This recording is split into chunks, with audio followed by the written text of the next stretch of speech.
Welcome to the Deep Dive. Today we're tackling something really crucial in the financial world.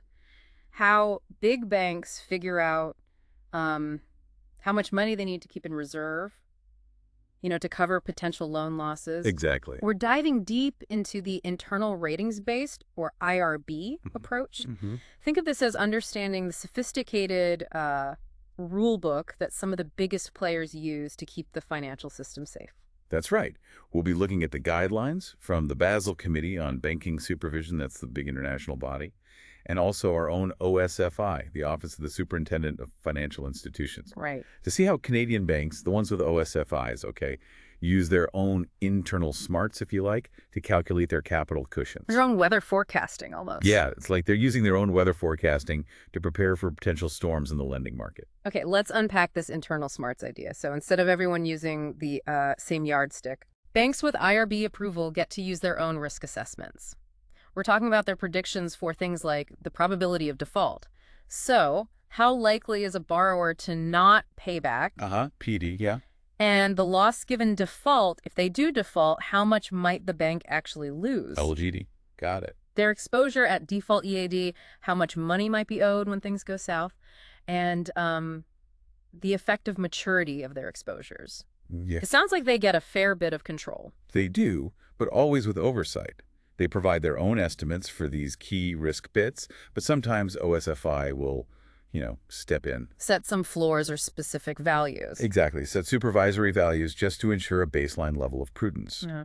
This whole approach, it kind of rests on two main ideas. Okay. First, there's unexpected loss UL. This is the big one that determines how much capital they actually need to hold. Right, the buffer. And then there's expected loss, EL. That's handled differently, more through allowances and provisions. So like budgeting for the normal course of business losses. Pretty much. Think of EL as budgeting for the losses they sort of anticipate will happen. Yeah. So unexpected loss is the capital buffer against the really nasty surprises. Interesting. So what kinds of loans and financial deals are we actually talking about here? Which ones fall under IRB? It covers a pretty broad spectrum. We're looking at corporate lending, and that includes some really interesting specialized types we should dig into later. Okay. Also sovereign debt, so government bonds and loans, exposures to public sector organizations, loans to other banks, and retail lending. Retail, like mortgages, credit cards. Exactly. Your mortgages, your credit cards, car loans, that sort of thing. Yeah. One important point, though. IRB is not permitted for equity investments. Got it. No stocks under this approach. So before a bank can even start using its own risk numbers, they need to properly sort all their loans and other commitments into these specific categories, right? Absolutely. It's like organizing your tools before you start a big job. Yeah. Institutions have to categorize everything in their banking book based on the fundamental risk characteristics. Even if their internal systems use slightly different labels, maybe for their own management purposes. Mm-hmm. For calculating capital, they absolutely have to align with these specific regulatory categories. And OSFI has to approve their method for doing this. To make sure they're not, gaming the system. Precisely. Ensuring they're not shifting things around just to make their capital look better than it really is. Okay, let's get into the nitty-gritty of some of these categories then. What exactly counts as a corporate exposure? Generally, a corporate exposure is, well, any loan or other form of credit given to a business. Could be a huge multinational, could be a small local shop. Partnerships, too. Yep, partnerships. Even those special purpose entities, SPEs, you hear about sometimes. Those are usually set up for a specific project or maybe to hold certain assets. Right. And what's interesting is banks can also choose to break out their lending to small and medium-sized enterprises, SMEs, as a distinct group within corporate. Okay. And you mentioned specialized lending tucked inside that corporate bucket. That sounds like it might have its own unique risks. What makes lending specialized? Yes, specialized lending, or SL, it has distinct characteristics, either in how it's legally structured or just in its underlying economics. Okay. Typically, it includes things like project finance, lending against income-producing real estate, financing for specific big-ticket items like airplanes or ships. Like asset finance. Exactly. Commodities finance, and also something called high volatility commercial real estate. High volatility commercial real estate, HVCRE. Just the name sounds like it could cause some headaches. It definitely carries a, shall we say, greater potential for unpredictable losses compared to other types of specialized lending. The regulations actually outline three main ways something gets classified as HVCRE. Okay, what are they? One is commercial real estate in countries where the local regulators have already flagged the market as particularly volatile. So piggybacking on local knowledge, Right. Another is loans financing the acquisition, development, and construction, the ADC phase of properties in those same volatile places. okay, so if it's already seen as a risky area elsewhere, it gets flagged here too. What about for properties here in Canada? Is there an HVCRE definition? Yes. For Canadian properties, the HVCRE category mainly focuses on loans financing that initial ADC phase, The building phase. right, the building phase, where the repayment of the loan isn't really secure unless the borrower has put in a significant chunk of their own money, their own equity. Oh, significant. Significant here is defined as at least 25% of the appraised value of the property once it's completed. That has to come from the borrower. Ah, so they need real skin in the game. Exactly. It's all about ensuring they have substantial skin in the game. If they stand to lose a big chunk of their own cash, they're probably more motivated to see the project succeed. Makes sense. You also mentioned project finance earlier as a key type of specialized lending. What's the main thing that sets that apart? Okay, with project finance, the lender is primarily looking at the cash flow generated by one specific project for repayment. Just that single project. Yes, and the project's assets themselves are usually the main security for the loan. Think about those really big, complex undertakings, like a new power plant, maybe a major infrastructure project like a toll road or a large mining operation. Huge projects. Huge. And the entity borrowing the money is often one of those special purpose entities created just for that project. So the bank's ability to get repaid is very, very closely tied to the financial success of that one project. Which is different from lending to a big diversified company. Absolutely. Different from a typical loan to a well-established company with lots of different operations. The key insight here is that the bank's fate is uniquely tied to that single project's success, so it demands a different kind of risk lens than your standard corporate loan. Right, the project really has to stand on its own 2 feet financially. Now let's switch gears slightly to those commitments we sometimes hear about, like when a bank promises to lend someone money down the road. How are those handled? Good question. Commitments, which are basically agreements to extend credit or maybe purchase assets or issue guarantees later on, they're also taken into account under IRB. Okay. There are specific ways of treating commitments that the bank can cancel unconditionally, or maybe ones they can cancel if the borrower doesn't meet certain agreed-upon conditions, like maintaining a certain financial ratio. Even undrawn amounts? Yes, even unfunded mortgage commitments, for instance. Once the borrower has accepted and all the conditions are met, those are factored into the capital calculations too. So it's like reserving capital for potential future lending they've promised. That's a good way to think about it, reserving for those potential future draws. Okay, so we've got these different types of exposures, these categories. Now, I remember you mentioned 2 main ways banks can use the IRB approach, foundation and advanced. What's the core difference? Yeah, for the big categories like corporate, sovereign, public sector entity, and bank exposures, the main difference boils down to who gets to estimate those key risk components we talked about. PD, LGD, EAD, and M. Right. Under the foundation IRB, or FIRB, the bank provides its own estimates for the probability of default, the PD. Okay, they do that part. They do that. And they also calculate the effective maturity, M. However, and this is the key difference for the loss given default, LGD, and the exposure at default, EAD.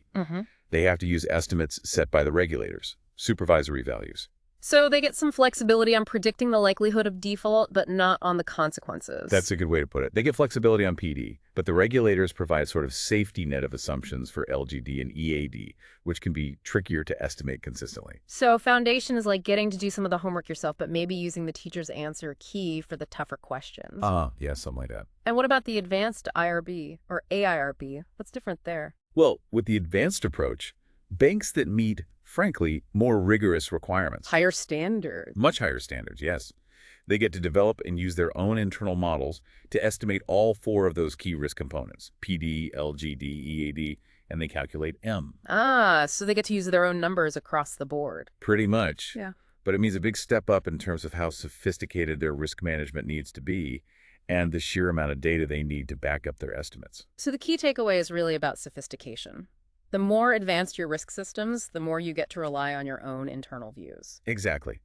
But always within OSFI's framework and subject to their approval and ongoing review, of course. Got it. Foundation is kind of a stepping stone towards advanced. Now let's dig a bit deeper into these risk components themselves. Probability of default, PD. How do banks even begin to figure that out? It sounds a bit like gazing into a crystal ball. It does involve looking ahead, yeah, but it's meant to be grounded in historical data and statistical analysis. Banks need to estimate the likelihood that a borrower will fail to meet their payments over the next year. Based on what? Past behavior? That's a big part of it. Yeah. Looking at their past repayment history, maybe comparing their internal risk ratings to ratings from external agencies like Moody's or S&P, or using statistical models that analyze various financial indicators, debt levels, profitability, things like that. Okay. There are also specific things they need to consider for borrowers who are, say, highly leveraged or whose assets are mainly traded on the market. That requires them to think about how volatile market conditions might impact their ability to repay. Stress testing, essentially. Right. And the crucial point here is that banks have to be pretty cautious when using any forward-looking information. And they need to be very aware of any limitations in the data they're using. Conservative is the watchword, it sounds like. Conservative is definitely the watchword in this game. Always. Okay. What about loss given default, or LGD? What exactly are we measuring there? LGD is the percentage of the exposure the bank expects to lose if a borrower actually defaults. Yeah. So not if they default, but how much is lost when they do. Right. Under the Foundation approach, FIRB, the regulators provide standard LGD figures, usually 40% for most senior unsecured corporate loans, Okay, 40%. 45% for other types of retail loans, and a much higher 75% for any loans that are in a junior or subordinated position, because you're further back in the queue if things go wrong. Makes sense. However, even under FIRB, banks can get some credit for having good collateral, what's called eligible IRB collateral. Counts as eligible. This includes things like accounts receivable, certain types of commercial and residential real estate with specific conditions, of course, and other forms of security beyond just standard financial collateral like cash or bonds. So having good security can lower that assumed loss number, even in Foundation. Exactly. Having good collateral acts as a buffer, potentially reducing that assumed loss percentage in case of default. And how does LGD work under the advanced IRB? Is it just whatever the bank's model says? Well, under ARB, banks use their own internal models, yes. They estimate LGD based on their own historical loss experience and their expectations going forward. But are there limits? Oh, yes. These internal estimates aren't completely free range. They have to meet certain minimum standards, and crucially, there are lower limits or floors on the LGD they can use, even for loans secured by collateral. Why the floors? It's essentially to prevent banks from being overly optimistic in their loss estimates, especially during good economic times when maybe losses have been low historically. It ensures a minimum level of prudence. Got it. What happens when a loan has a guarantor? If someone else promises to pay if the original borrower can't. How does that factor in? Good point. Both FIRB and AIRB have rules for recognizing eligible guarantees. Under FIRB, for the part of the loan that's guaranteed, you essentially substitute the risk profile, specifically the probability default of the guarantor, for that of the original borrower. You look at the guarantor's riskiness. Exactly. And the assumed loss, if the guarantor were to default, their LGD, can also be factored in, potentially lowering the overall risk weight. And under advanced? Under AIRB, banks have a bit more flexibility. They can reflect the lower risk from an eligible guarantee by either adjusting their estimate of the borrower's PD downwards or by adjusting their estimate of the LGD downwards. But not both. Right. Importantly, in both FIRB and AIRB, you can't get a double benefit. The calculated risk weight can't end up being lower than if the bank had just lent directly to the guarantor in the first place. There's a floor based on the guarantor's own risk. Makes sense. You don't get to count the risk reduction twice. Okay, let's move to exposure at default, or EAD. What does that tell us? EAD is the total amount that the borrower is expected to owe the bank right at the point they default. So for a simple loan, it's just the outstanding balance. Usually, yes. For loans where the money has already been fully drawn, it's typically just the current outstanding balance. But for things like lines of credit or other off-balance sheet commitments where the borrower hasn't used the full amount yet. Like a credit card limit. Exactly, like a credit card limit. It's potential future borrowing. For those, banks use what are called credit conversion factors, or CCFs. Okay, CCFs. What do they do? CCFs are like percentages that banks apply to the undrawn amount to estimate how much of that potential credit line might actually be drawn down by the borrower as they get into financial trouble right before they default. Ah, people might max out their cards when things get tough. That's the idea. Under ARB, banks develop their own EAD estimates and their own CCFs, Sure. taking into account this possibility that borrowers might draw down more of their available credit as they approach default. But again, I'm guessing there are floors. You guessed it. Just like with LGD, there's a regulatory floor on how low those EAD estimates, including the effective CCFs, can go. Again, conservatism. Okay. And finally, in this group, we have effective maturity, or M. Is that simply how long the loan is for, like the term? Not quite. It's related to the lifespan of the exposure, obviously, but it's a specific calculation that tries to capture the time horizon of the risk more accurately than just the stated final maturity. How so? Well, think about it. If a loan has a single bullet repayment at the very end, all the risk is concentrated later on. If it amortizes smoothly, the risk reduces over time. M tries to reflect these kinds of differences in the timing of cash flows and risk. I see. However, the regulations do provide a standard default value of 2.5 years for M that banks can use for many exposures, unless there are more specific rules for certain types of loans, like short-term ones. Okay, so 2.5 years is a common benchmark unless specified otherwise. It's a bit more complex than just the loan term on the contract. A little bit, yeah. It's meant to better capture the economic substance of the timing of the risk. Okay. Now, you mentioned earlier that if a bank can't quite meet the requirements for estimating PD for their corporate loans under the standard IRB approach, Right. they have to use something called the supervisory slotting approach, specifically for specialized lending. What's that all about? That's right. This is a more standardized, kind of less model-driven way of assessing risk, but only for those specialized lending categories we discussed, project finance, HVCRE, etc. Okay. Instead of relying on their own PD estimates, banks have to categorize or slot their specialized lending exposures into one of 5 predefined risk categories set by the regulators. And what are these slots? They are strong, good, satisfactory, weak, and default. Pretty intuitive labels. Yeah. Each of these categories, or slots, has a specific fixed risk weight associated with it. And Right. importantly, for high volatility commercial real estate, those risk weights are even higher within each category to reflect that inherently increased risk. So higher capital for HV across the board. Yes. And there are also corresponding expected loss, EL, risk weights that go along with these categories used for calculating provisions.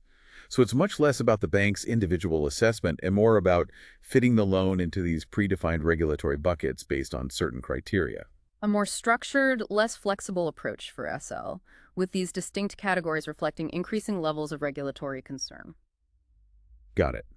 What about when a bank buys a portfolio of loans or receivables from someone else? How does IRB handle purchased receivables? Right. If a bank purchases receivables like a portfolio of credit card balances or auto loans, and they meet certain quality standards set out in the rules, Uh-huh. then the amount of capital they need to hold against them is based on the same risk weighting rules that would apply if they had originated those loans themselves. Assuming, of course, the receivables clearly fall into one of the standard IRB asset classes. So you treat them like your own originations if they're similar enough. Basically, yes, provided they meet the standards.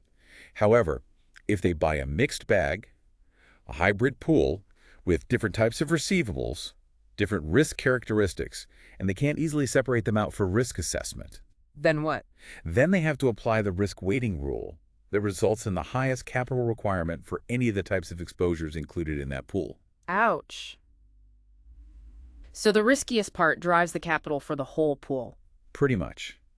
It incentivizes banks to have clarity on the risk profile of the assets they purchase. You really need to do your homework before buying a big chunk of loans. Sounds like it. Now, just having a good risk model isn't enough to use the IRB approach, is it? There must be a whole host of other things banks need to have in place, like governance and controls. Oh, absolutely. Having the models is just one piece. The regulatory framework sets out very detailed minimum requirements that banks have to meet, both to get approved for IRB initially and to continue using it. Right. These cover pretty much every aspect of their risk management. How they design and operate their internal rating systems, their corporate governance structures, how they actually quantify risk day to day, and crucially, how they validate the accuracy of their own estimates over time. Let's touch on some of the key aspects there. What exactly goes into the rating system design? That sounds quite foundational. It really is. A rating system isn't just a model. It's the whole framework a bank uses to assess creditworthiness. It includes all the methods, the processes, the controls, the data they collect, and the IT systems they use. The whole infrastructure. The whole infrastructure that helps them assign internal risk ratings and estimate PD, LGD, and EAD. Banks can have different rating systems for different types of borrowers or products within each broad asset class, like corporate or retail. But they need a reason. Yes, they need a clear rationale for assigning a borrower or facility to a specific system. Yeah. And they absolutely cannot selectively choose systems just to minimize their capital requirements. That's what regulators mean by prohibiting cherry picking. These systems need to consider a really wide range of factors about both the borrower and the specific loan or transaction.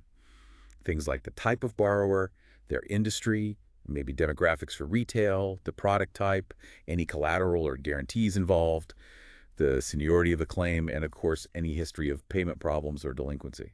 Okay.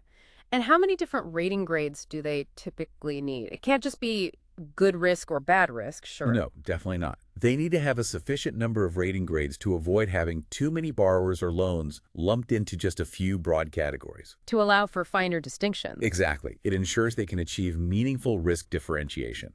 For instance, for banks using that supervisory slotting approach for specialized lending we talked about, there's a minimum of 4 rating grades, just for borrowers who aren't currently in default. Wow, okay. The definitions for each of these rating grades have to be very specific. They need to be plausible, make intuitive sense, and crucially, be applied consistently across the entire institution and based on all relevant current information. That sounds like a massive undertaking to ensure consistency across a large bank. It is. It requires clear documentation, training, and ongoing oversight. And what about when banks use statistical models as part of this? You mentioned models earlier. Are they just letting the computer decide everything? No, not at all. That's a key point.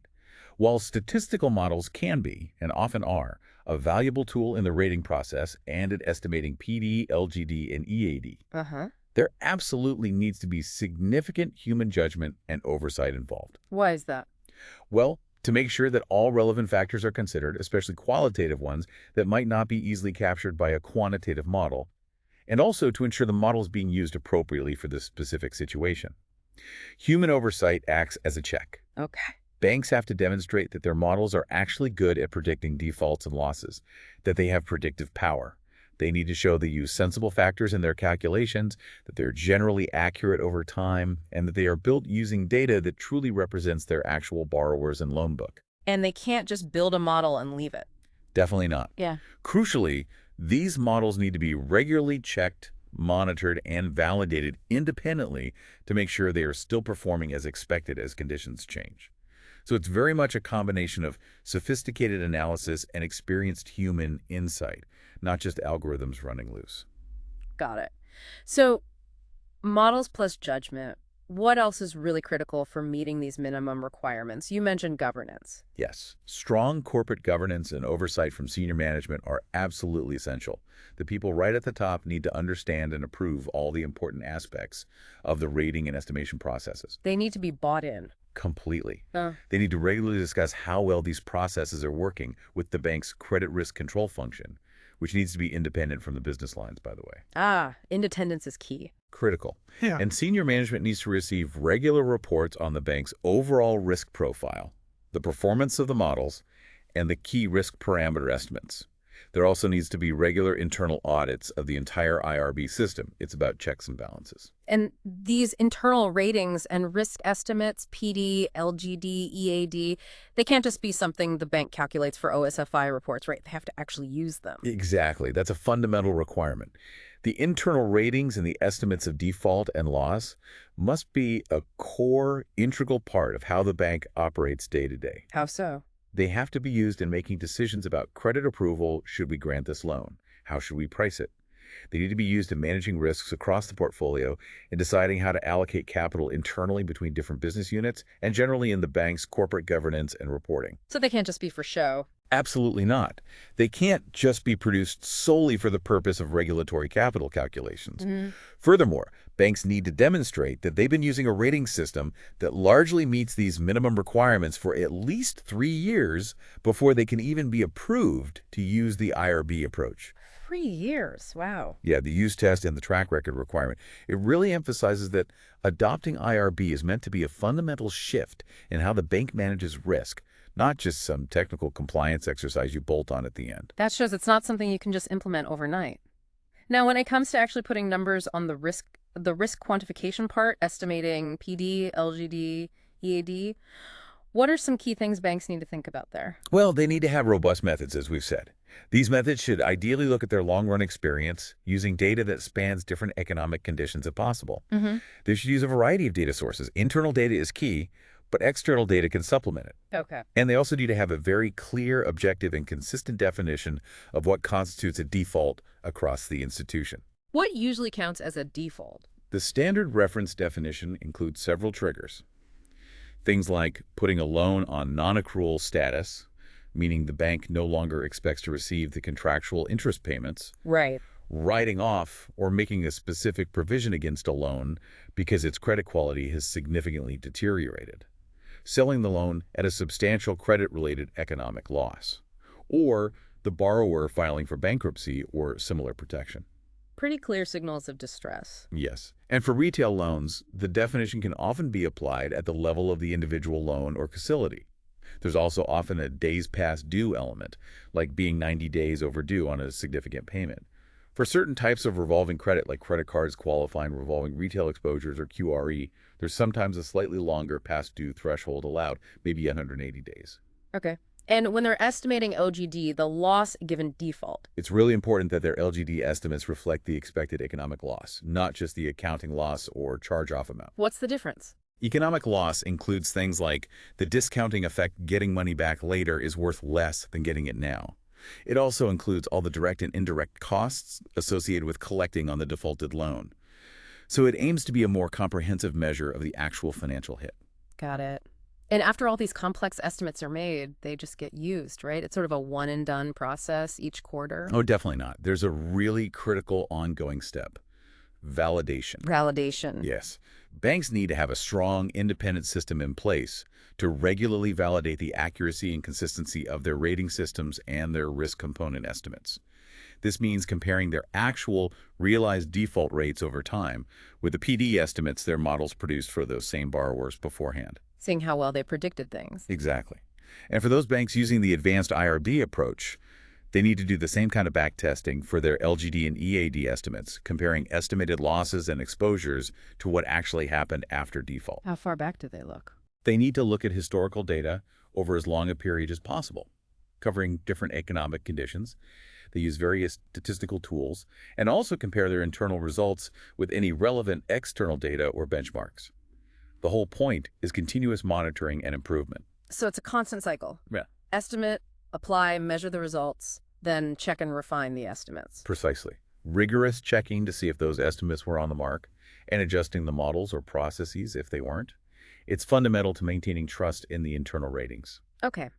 What about when a bank uses things like collateral, a house backing a mortgage, for example, or guarantees to reduce their credit risk? How are those credit risk mitigants, or CRMs, recognized under IRB? Yeah, that's important. There are very specific requirements for recognizing different types of CRMs to ensure they actually provide the risk reduction the bank is claiming. For collateral, this includes making sure the legal agreement giving the bank rights over the collateral is solid and enforceable in bankruptcy, having proper documentation, valuing the collateral at its fair market value, and updating that valuation regularly. Frequency depends on the type of collateral and its volatility. Can't use an old valuation. No.